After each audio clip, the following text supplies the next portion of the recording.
Olá, tudo bem com você? Eu sou a Tainá e esse é o meu estúdio. No vídeo de hoje eu vou contar pra você o porquê, afinal, eu moro sozinha. Há alguns dias atrás eu postei lá no meu Instagram uma enquete perguntando se vocês preferiam ver um vídeo sobre o porquê eu moro sozinha ou sobre dicas de organização. E esse foi o placar. Então, eu estou aqui para contar para vocês um pouquinho do porquê eu me mudei, porquê eu vim morar sozinha, né? Tudo o que aconteceu na minha vida que me trouxe até o meu estúdio, a história do meu estúdio. E para contar essa história e responder as perguntas que eu mais recebo na vida, nós temos que voltar lá para 1900, não. Lá para 2011. Eu tinha 14 anos mais ou menos e o sonho da minha vida era ter um smartphone, né? Porque tinha começado a falar sobre iPhone, sobre um celular um pouquinho mais legal, com Instagram. E o sonho da minha vida era ter um iPhone 3 para colocar aquela capinha de coelhinho, essa daqui. Nossa, eu era apaixonada. Então eu tive meu aniversário de 15 anos no fim do ano, né? Porque eu faço aniversário em dezembro. E então, eu comecei a juntar dinheiro, porque no meu aniversário eu recebi bastante dinheiro dos meus parentes. E como eu já trabalhava com a minha mãe na empresa dela de personalizados, nós fazíamos lembrancinhas de aniversário, várias coisinhas desse tipo, eu já tinha uma certa renda. Então, eu falei, não, agora eu vou juntar dinheiro, porque eu vou comprar esse iPhone, porque eu quero essa capinha, eu quero tirar fotos no espelho com aquelas orelhinhas. E fui juntando, e acho que era mais ou menos maio, ali de 2012, quando eu comprei o iPhone. Mas assim, aí tem uma questão que começou tudo. Quando eu fui comprar o iPhone, eu cheguei na loja e eu não tive coragem de dar os R$ 1.000, na época, que era 999, no celular. Pobre é uma coisa triste.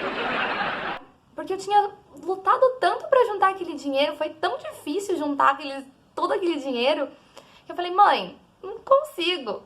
Aí ela falou assim, não, então parcela esse celular que aí você vai me pagando, né, porque você trabalha mesmo, então você vai me pagando.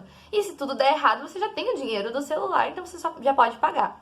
E foi exatamente o que eu fiz, eu parcelei e o celular, fiquei com o celular e tinha R$ 1.000 na poupança. E eu posso afirmar que esses R$ 1.000 estão aqui, porque eu achei tão legal isso de ter dinheiro, de ter conseguido juntar tanto dinheiro, porque na época era muito dinheiro, né, pra alguém de 15 anos.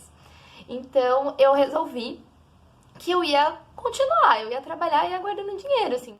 Pouco tempo depois, eu acho que eu já tinha uns 16 anos, eu conheci um canal no YouTube que era Morando Sozinha, da Fran Guarnieri. E eu fiquei apaixonada pelo jeito que ela falava, da independência que ela tinha, porque eu acho que ela se mudou com 19 anos, eu não lembro muito bem. Mas assim, eu fiquei encantada com aquilo, com tudo que ela tinha conquistado tão nova. E ela era ruiva como eu. Então assim, eu me identifiquei muito com ela. E eu comecei a ter essa vontadezinha dentro do meu coração de ter a minha casa, de ter as minhas coisas. E como a minha mãe é uma pessoa que gosta muito de casa, eu sempre tive isso. Eu sempre gostei muito de coisinha de casa, eu sempre tive vontade de ter as minhas próprias coisas. No outro ano, eu realizei o meu segundo sonho, que era entrar para a Universidade Federal. Eu fui cursar minha graduação, eu trabalhava com a minha mãe e arrumei um estágio. Então de manhã eu ia para a faculdade, de tarde eu ia para o estágio e de noite eu trabalhava com a minha mãe. O problema maior assim desse estágio é que eu ganhava uma miserinha, muito pouco. E o RU, o restaurante universitário, entrou em greve. Então eu tinha que pagar meu almoço. E por mais que eu coma muito pouco, eu tava pagando pra fazer aquele estágio. Era muito pouco. E eu, com o trabalho da minha mãe, assim, eu tava muito cansada.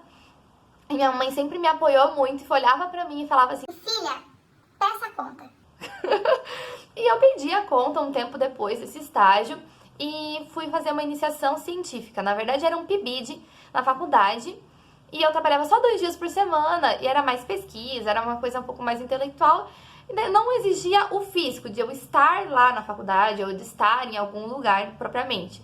Então eu conseguia trabalhar com a minha mãe, ganhar um pouco mais de dinheiro, então eu ficava um pouco mais feliz, que eu via meu dinheiro crescendo de novo. Eu sou rica! Mas felicidade de pobre dura pouco. Logo resolveram começar a cortar as bolsas do PIBID, os personalizados já não estavam mais tão em alta, e minha mãe começou a ver que decoração podia dar bem mais certo. Eu falei, não, beleza, vou arrumar um estágio, só que eu preciso ganhar um valor X. Ouvindo as meninas conversando ali no corredor da faculdade, escutei uma menina, a Jéssica, que trabalha comigo até hoje, falando que ela ia sair do estágio dela, que ela adorava, que ela tava triste. E eu optei por ir a fundo, conhecer um pouco mais desse lugar, dessa empresa, e acabei optando por ir lá. Mas eu não marquei entrevista nada. Eu cheguei segunda-feira, 9 horas da manhã, 30 e poucos quilômetros da casa da minha mãe, de ônibus, porque dava uma volta, então dava bem mais quilômetro. Cheguei lá e fiz uma entrevista. Então, daí eu conversei com uma pessoa maravilhosa, que sabia que eu não tinha experiência no segmento que eu tava fazendo a experiência e sabia que eu queria trabalhar em outro segmento da empresa. E essa pessoa é tão maravilhosa que ela me mandou pra trabalhar no que eu queria. Comecei a trabalhar assim, eu fiz a entrevista na segunda e já comecei a trabalhar na quarta. Foi muito rápido. E eu tava feliz, porque era um lugar muito legal. Eu tava aprendendo muita coisa. E o salário, né, a bolsa de estágio era muito boa. Então eu tava conseguindo guardar mais dinheiro, poupar, investir. Então eu via só o meu dinheirinho ali, ó, crescendo. E vocês lembram que eu falei que era bem longe? Mas era muito, muito longe mesmo. Eu acordava de manhã, saía de casa às 6 horas. Das 6, então até 7 e pouquinho eu ficava no ônibus, então dava 1h30 mais ou menos de transporte até a faculdade. Eu fazia a faculdade de manhã, saía às 11h30, chegava no trabalho lá no estágio perto da 1, almoçava rapidinho e já ia trabalhar. Trabalhava da 1 às 7 e demorava 2 horas para chegar até a casa da minha mãe. Foi uma rotina bem pesada, bem difícil. Por mais que estivesse me cansando, né, tudo bem, é normal, o estagiário sofre mesmo. O que aconteceu é que meu estágio estava acabando e uma outra coordenadora de um outro segmento chegou para mim e me propôs ser efetivada, ser registrada em uma outra função, um pouco mais de responsabilidade. E nessa nova função eu levava muito trabalho para casa, muito trabalho físico para casa. E eu falei, se eu quero continuar nesse lugar, eu quero trabalhar aqui, já que eu gosto de trabalhar aqui, eu vou me mudar para mais perto. Eu vou comprar um apartamento, vou alugar, sei lá. E aquela vontadezinha que eu já tinha de morar sozinha, aí se juntou com a necessidade e virou a motivação da minha vida. Então, em 2018 foi o ano. Comecei uma saga de procurar um apartamento. No começo, eu não tinha certeza se comprar dava certo, porque eu tinha dinheiro guardado, tinha dinheiro investido, mas não era muito. E eu via só apartamento caro, 200 e poucos mil, 300 e poucos mil. Não tava dando, não cabia no meu orçamento. Só que assim, meu pai é marceneiro, minha mãe trabalha com decoração. Como que eu ia alugar uma casa que eu não poderia ter os móveis do meu pai, não poderia pintar parede, pôr papel de parede, que eu sou apaixonada por papel de parede? Assim, tudo complicado. E um dia no Instagram apareceu um anúncio de um apartamento muito pequenininho no bairro que eu sempre quis morar. E quando eu olhei a planta desse apartamento, essa aqui, eu falei, eu preciso ir ver essa casa. Convenci os meus pais pra gente vir ver o apartamento. Eu já tava plantando na cabeça deles que um dia eu ia me mudar, que eu ia comprar ou ia alugar um apartamento. Então, assim, era certo que eu ia morar sozinha. E eles já estavam começando a se acostumar com a ideia. Viemos conhecer. A hora que meu pai estacionou o carro na frente do prédio e eu olhei o que tinha em volta, eu falei, gente, é aqui.